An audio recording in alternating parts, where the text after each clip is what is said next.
Bonjour, je suis Émilie Gingras-Bergeron et j'occupe le poste de technicienne en documentation à la bibliothèque Louise Lalonde-Lamar de Polytechnique Montréal. Vous vous apprêtez à visionner la capsule de formation Se familiariser avec EndNote. Donc, cette capsule est la première de notre série. Vous pouvez cliquer sur le lien dans la description de la vidéo afin d'accéder à la liste de lecture complète de cette série. Donc, le but de la formation qui suit est de vous faire découvrir EndNote, qui est un logiciel de gestion de références bibliographiques, et de vous familiariser avec ses différentes fonctionnalités. Donc, après avoir visionné cette capsule, vous serez en mesure de repérer la documentation pour faire l'installation du logiciel, comprendre toute l'interface d'EndNote 21, effectuer une copie de sauvegarde, partager votre banque et accéder facilement au texte intégral des articles dans vos références. Donc, voici le plan de la formation. Si une partie spécifique du contenu de cette capsule vous intéresse, vous pouvez sauter directement à celle-ci en cliquant sur les chapitres contenus dans la description de cette vidéo. Donc, qu'est-ce qu'EndNote? Qu'est-ce qu'un logiciel de gestion bibliographique? Donc, le logiciel de gestion bibliographique, ça va vous permettre d'organiser et classer toutes vos références bibliographiques au même endroit. En fait, c'est tous les documents consultés pour vos travaux. Puis, EndNote, en fait, c'est un logiciel de gestion bibliographique. Il va vous permettre d'avoir une banque de données personnelles pour toutes vos références. Donc, vraiment, encore une fois, au même endroit. Et tout ça, ça vous permet ensuite de citer et de générer des bibliographies automatiquement, notamment dans Word. C'est d'ailleurs compatible avec OpenOffice et vous avez accès pour 3 ans à la plateforme EndNote Web. Donc, la bibliothèque a un guide général sur EndNote, mais c'est vraiment un guide qui va être super important pour tous vos questionnements et pour vous aider à utiliser le logiciel. Il a d'ailleurs été fait par Arina, bibliothécaire au service conseil, experte d'EndNote. Donc, je vais aller vous le montrer et je vais vous montrer également comment le trouver sur le site de la bibliothèque. Donc, à partir du site de la bibliothèque, on se dirige dans les guides et tutoriels, ensuite dans EndNote, Bibliothèque Zotero, sélectionne de nouveau EndNote. Donc ici, vous vous retrouvez dans la page d'accueil du guide. Vous avez d'ailleurs un guide d'utilisation complet avec toutes les fonctionnalités d'EndNote 21. Et tout en haut, vous avez des onglets pour vous aider à vous orienter en fonction des questions ou des choses que vous avez besoin de faire. Donc, pour l'instant, ce qu'on veut voir, c'est l'installation. Donc, dans la page de l'installation, j'ai de nouveau un guide complet pour toutes les étapes de l'installation. Donc, on vous conseille de vraiment suivre toutes les étapes indiquées dans le guide. D'ailleurs, il y a une petite mise en garde au centre qu'on dit ici qu'il faut enregistrer le fichier zip sur votre poste avant d'extraire les fichiers. Donc, si on ne fait pas ces étapes-là, ça pourrait, en fait, vous n'auriez pas accès au logiciel. Donc, c'est important de juste bien suivre les étapes. Pour télécharger EndNote, en fait, vous avez le lien en bleu ici. Donc, EndNote, c'est gratuit pour toute la communauté de Polytechnique Montréal et c'est offert par Polytechnique Montréal. Donc, vous pouvez le télécharger sur votre ordinateur personnel sans problème. C'est bien important, une fois que vous faites le téléchargement ici du logiciel, juste de le faire dans les 30 jours suivants, sinon le lien pourrait expirer. Puis, une dernière petite chose au moment de l'installation, dans les styles et saisies, le deuxième onglet, vous avez les styles bibliographiques ici à télécharger et à enregistrer dans un dossier qui est bien expliqué dans la procédure. Donc, on va y revenir en fait à quoi ça sert ces fichiers de style bibliographique. Donc, pour commencer avec EndNote, on va devoir installer le logiciel. Donc, comme j'ai déjà mentionné, le téléchargement est gratuit et vous pouvez l'installer sur votre ordinateur personnel. EndNote est aussi disponible sur la majorité des postes à la bibliothèque et il est aussi disponible sur les portables que vous pouvez emprunter. Donc, au moment de l'installation, dans le formulaire, vous allez devoir signer un contrat d'engagement qui confirme que vous allez faire une utilisation éthique du logiciel. Donc, on va en reparler un peu plus loin pour voir qu'est-ce que ça veut dire faire une utilisation éthique. Puis, j'ai mentionné que vous allez devoir télécharger des fichiers de style bibliographique et il y a aussi des fichiers de filtre d'importation qui seront plus abordés plus tard. Mais pour les fichiers de style bibliographique, en fait, à Polytechnique, il y a 2 styles qui sont utilisés majoritairement. C'est le APA 7e édition et le I3E. Donc, à quoi ça sert, en fait, c'est que ces styles-là vont uniformiser vos références et vous conformer aux critères de Polytechnique. De plus, ils ont été adaptés et francisés pour vous. Donc, les fichiers vont s'assurer que les styles bibliographiques est appliqué vraiment comme indiqué dans notre guide sur la citation selon les styles APA et I3E. Donc, c'est vraiment cette configuration-là qui est utilisée dans EndNote et dans Word. Donc, c'est vraiment tout à votre avantage là, de les télécharger et de les sauvegarder sur votre poste. Donc, vous avez seulement à les sauvegarder à cet endroit sur votre poste pour qu'ensuite on puisse les utiliser dans EndNote, puis on va voir comment aller les chercher un petit peu plus tard. On va maintenant passer aux fonctionnalités d'EndNote. Donc, voici à quoi peut ressembler une banque une fois ouverte dans le logiciel. Il faut savoir qu'ici, on utilise une banque sur le thème du génie biomédical pour pouvoir vous montrer les différentes fonctionnalités. Donc, elle contient déjà des références. Vous, pour la première fois, la banque va être complètement vide, mais dans une autre capsule, on va vous montrer comment alimenter votre banque EndNote. Donc, je vais attirer votre attention dans les menus du haut ici. Donc, c'est vraiment des menus principaux qui vont vous permettre de paramétrer et traiter les données. Puis, on va les voir aussi tout au long des différentes capsules, certaines fonctionnalités pour vous aider à paramétrer votre banque. Commençons avec la fenêtre principale. Donc, c'est la fenêtre qu'on voit au centre qui va afficher une liste de références en fonction du groupe choisi sur le côté. Donc, ici, j'ai la fenêtre des groupes. En ce moment, c'est le All References qui est sélectionné. Donc, la banque ici, la fenêtre principale affiche toutes les références de ma banque. Donc, les 102 références. Là. Si je descends dans la page, on voit tout ce que j'ai dans ma banque au total. Il est possible d'organiser les références affichées en fonction des champs des intitulés ici. Donc, je peux cliquer sur le titre, par exemple, pour classer par titre, soit par ordre alphabétique ou sinon par auteur. Donc, on peut vraiment classer par tous les types de champs qui sont indiqués ici. On peut aussi changer les champs qui apparaissent. Donc, si je fais un clic droit, on a maintenant une panoplie de champs disponibles qu'on peut utiliser. Donc, je vais rajouter par exemple le ISBN. Si je ne veux pas que le ISBN s'affiche ici dans ma liste de références, on peut le déplacer et le mettre un petit peu plus loin au besoin. Je peux rajouter encore un autre champ. Donc, je vais aller chercher le DOI, puis vous allez voir plus tard à quoi le DOI peut servir, puis son importance. Je vais le déplacer ici. Et si je clique une dernière fois, vraiment, cliquer sur l'intitulé. Maintenant, je n'ai pas la possibilité d'ajouter un autre champ. Donc, en fait, il y a un maximum de 10 champs qu'on peut modifier. Donc, maintenant, si je veux, par exemple, en ajouter un autre, je pourrais enlever le nombre de pages. Puis là, je reclique sur l'intitulé et je pourrais ajouter l'éditeur, par exemple. Donc, ici, vous pouvez vraiment paramétrer puis ajuster l'information en fonction de vos besoins. On a aussi une petite barre d'outils ici en haut qui vous permet en fait d'insérer une citation, de créer une nouvelle référence, partager votre banque et d'exporter des références. Donc, on va voir ça un petit peu plus tard. Je vais revenir ici à ma liste de références. Si par exemple, je clique une fois sur l'article ici du journal, il est maintenant en surbrillance. Si je clique 2 fois, il y a une nouvelle fenêtre qui va s'ouvrir sur le côté. Je vais commencer par le premier onglet qui est le résumé. Donc, on va avoir dans la première partie le résumé en fait du document. Puis en bas, ce serait plutôt la fenêtre qui nous intéresse le plus. Elle va nous indiquer le style bibliographique et comment la référence bibliographique s'affiche. Donc ici, j'ai le style APA 7e qui est sélectionné. Je peux le changer, puis par exemple aller utiliser le I3E de Polytechnique. Puis, de façon automatique, là, la bibliographie, la référence bibliographique, elle va être modifiée puis nous montrer l'affichage final. Donc, dans Word, ce serait comme ça que la référence va s'afficher. Vous, c'est la première fois que vous ouvrez cette partie. C'est possible que vous ne voyez pas encore le APA 7e ou le I3E. Donc, pour ajouter un nouveau style, ça va être dans Select Another Style. Il y a une fenêtre ici qui va s'ouvrir, puis vous pouvez facilement aller chercher dans la barre de recherche et faire « Ajouter ».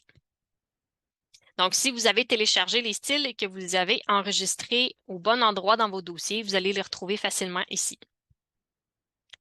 Je vais revenir avec le style de Polytechnique francisé. Maintenant, si on va au deuxième onglet qui s'appelle Edit, c'est ici que vous allez pouvoir modifier les informations de votre référence bibliographique. Donc, on a ici vraiment au complet toutes les informations disponibles. On va voir un peu plus tard la façon qu'on doit les écrire dans chaque champ. Donc, il y a vraiment une façon à suivre pour que ça s'affiche correctement avec le style bibliographique à la fin. Mais on va voir ça un petit peu plus tard.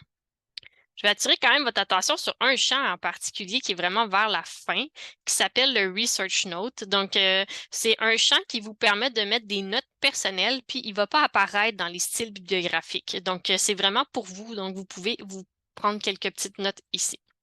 Le dernier onglet, c'est pour les PDF. Donc, si on a un PDF dans pièce jointe à un article, on va le voir ici. Puis maintenant, si on veut fermer la fenêtre, on peut cliquer sur le petit X ici. C'est sûr que le grand X, ça va fermer vraiment tout le logiciel, mais le petit X, ça va fermer la fenêtre. Donc, dans EndNote, en fait, la fonction CTRL-Z est très, très limitée. Si je reviens ici dans ma fenêtre et dans le Edit, donc je peux faire des modifications.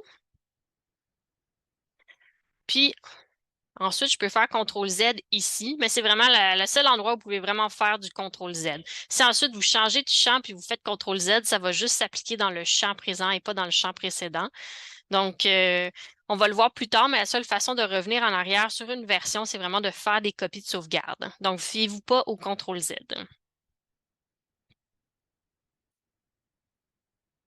Donc ici, on a fait des modifications dans la référence. Ça nous demande de sauvegarder. Donc, on peut faire oui, puis on peut faire même CTRL-S pour sauvegarder les modifications dans une référence.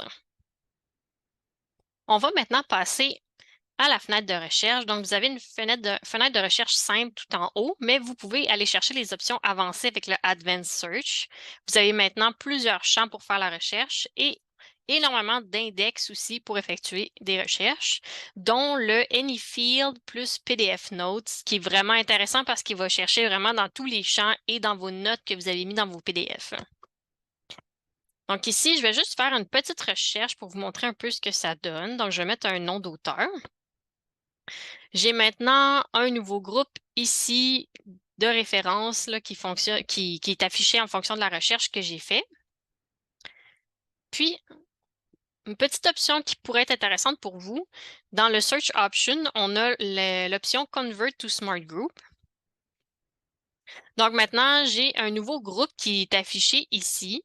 Puis, dans le fond, ce que ça va faire, le Smart Group, c'est qu'à chaque fois que je vais ajouter par l'importation des nouvelles références qui vont contenir, là, c'est sûr que ma recherche n'est pas très élaborée, j'ai seulement le nom Duke, mais à chaque fois que je vais importer des choses avec le nom Duke, ça va être ajouté automatiquement dans mon groupe. Donc, c'est sûr que pour vous, ce qui pourrait être intéressant, c'est de créer une requête beaucoup plus complexe, puis de faire comme un certain classement un peu plus automatique de vos références quand vous importez. Ensuite, j'ai parlé beaucoup de la fenêtre des groupes. Je vais revenir ici au Simple Search. Donc, la fenêtre des groupes ici. Des groupes, ça sert à classer et à organiser vos références bibliographiques. Ça fonctionne un peu comme des dossiers. Donc, il est possible de créer des ensembles de groupes pour classer des parties d'un travail ou, par exemple, différents chapitres pour un mémoire.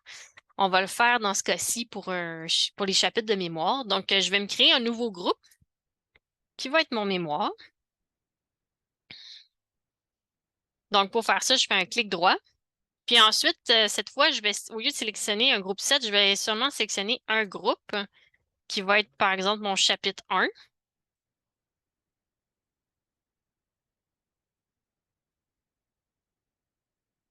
Je peux sélectionner encore un clic droit et en faire un autre groupe pour mon chapitre 2. Puis à partir de là, en fait, on va aller dans notre All References pour afficher toute notre banque. Donc, à partir d'ici, on veut sélectionner les références qu'on aimerait avoir dans chacun de nos groupes. Donc, ce qui est important ici, c'est de sélectionner. En fait, pour sélectionner, vous pouvez utiliser la touche majuscule au clavier, sélectionner plusieurs groupes ensemble, ou sinon, avec CTRL, vous pouvez sélectionner des références qui ne sont pas adjacentes. Donc, à partir d'ici, ce qui est vraiment important, c'est pas de faire la touche CTRL-C au clavier pour copier dans le groupe, mais bien de cliquer sur les références en surbrillance et de les glisser dans le groupe. Donc, maintenant, j'ai glissé ici, on voit que j'ai 8 références, puis que mon total est toujours à 102. Si, par exemple, je prends celle-ci, je fais CTRL-C, je vais ici, je fais CTRL-V,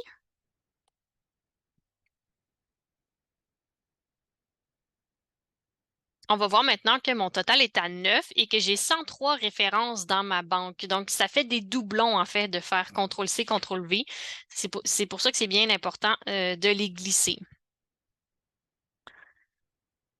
Dans le même ordre d'idée, on peut supprimer des références des groupes. Si je retourne ici, bon, celle-là, je l'avais copiée. On va juste la supprimer avec la touche au clavier.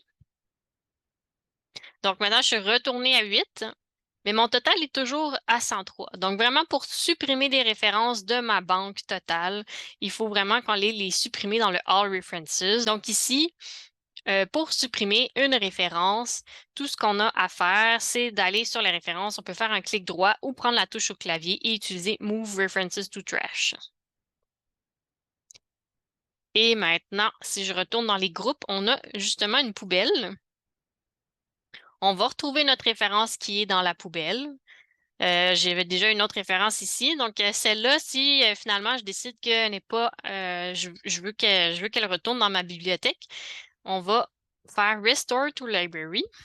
Puis maintenant, on remonte là, à 103. La référence, elle est de nouveau dans notre total de références.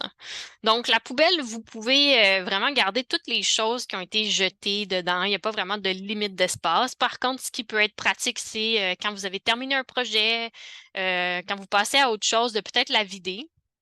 Par contre, quand vous travaillez dans votre projet, ça peut être intéressant de la garder parce que vous voyez déjà ce que vous avez jeté. Donc, au lieu de, des fois, peut-être d'importer des doublons, bien, au moins, vous pouvez regarder dans votre poubelle. Une dernière petite option intéressante pour organiser vos références, c'est comme un niveau supplémentaire.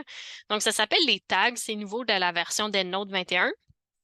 Donc, vous pouvez ajouter des tags, donc des étiquettes à vos références bibliographiques avec des couleurs. Donc, ici, j'ai déjà un groupe avec des références que j'ai ajouté l'étiquette mauvais article. Mais on peut aller en ajouter en allant dans All References ou même dans vos groupes. On va sélectionner une référence, on va faire un clic droit, puis on va aller sélectionner Manage Tags. Puis à partir d'ici, on peut aller sélectionner le tag qu'on avait. Là. Ici, j'ai mauvais article. Hein. Mais on peut aussi avoir d'autres tags pour d'autres catégories au besoin. Donc ça, c'est vraiment pour vous. Puis pour les personnes visuelles qui aiment les couleurs, ça peut être intéressant.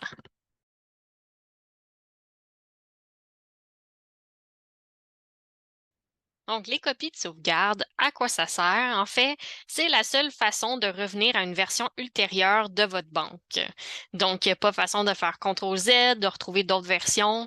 Donc, la seule vraiment façon, c'est de faire des copies de sauvegarde et c'est vraiment essentiel parce que votre banque, elle pourrait se corrompre. Ça peut arriver malheureusement. Si vous avez des copies de sauvegarde, vous pouvez toujours revenir à une version ultérieure. Donc, les copies, en fait, elles vont créer des compressed library, qui est un fichier compressé qui est moins lourd, qui se partage mieux comme par courriel. On pourrait envoyer notre banque de cette façon-là. La procédure est très simple. Il faut aller dans le menu dans Files et ensuite sélectionner Compressed Library. Ensuite, on a plusieurs options dans le menu. On pourrait prendre les options par défaut pour vraiment faire une copie de toute notre banque, mais on pourrait aussi sélectionner des références spécifiques ou des références dans un groupe. Donc ici, il y a quelques petits paramétrages à faire, tout dépendant de ce que vous voulez. Vous pouvez d'ailleurs aussi enlever toutes les pièces jointes, donc les PDF. Entre autres, vous pourriez faire une copie de votre banque sans les PDF. À l'étape suivante, donc c'est important de sélectionner un nom pour votre banque, un nom significatif. Donc, prenez pas le MyEndNote Library qui est de base le nom qui est donné à la banque parce que, par exemple, si vous avez besoin d'aide puis que vous nous envoyez votre banque, ben nous, des MyEndNote Library, on en a plein. Donc, idéalement, vous pouvez mettre votre nom, mais ce qui est surtout important, c'est de mettre les différentes versions et les dates, surtout aussi pour vous retrouver entre vos différentes Compress Library. La Compress Library, en fait, elle comprend un fichier ENL qui est vraiment votre banque et un fichier data qui comprend toutes les pièces jointes, les images, les groupes, tout ce qui est en plus. Donc, le nom que vous allez voir, ENLX, ça va vraiment être votre fichier compressé. Puis une fois que vous cliquez dessus pour l'ouvrir, vous allez avoir les deux fichiers, le ENL et le data. C'est bien, bien, bien important de ne jamais modifier les choses dans le fichier data. On ne veut pas les jouer dans le fichier directement. On veut toujours ouvrir un autre, faire nos modifications, puis ensuite refaire une compress library au besoin. Mais on ne veut jamais aller modifier le fichier directement parce que ça pourrait vraiment corrompre la banque si ce n'est pas même assuré de la corrompre.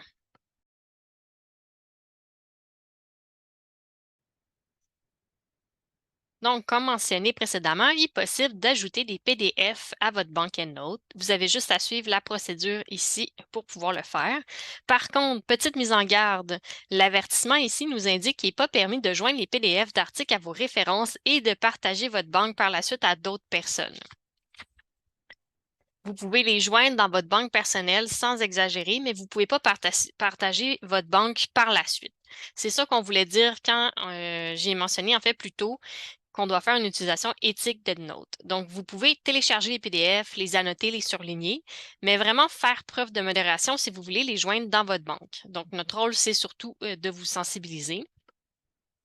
Mais vous pouvez d'ailleurs aller lire les conditions d'utilisation des bases de données les bases de données dans lesquelles vous allez chercher des articles si vous voulez vraiment télécharger les PDF.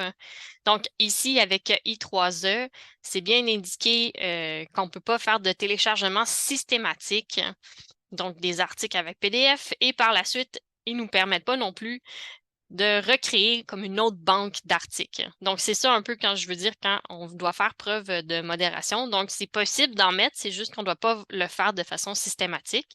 Puis, on va vous montrer tout de suite à l'instant comment configurer pour ne pas télécharger de façon systématique. Puis, on va vous montrer aussi une façon d'avoir vos articles en plein texte sans avoir à mettre les PDF avec chaque article.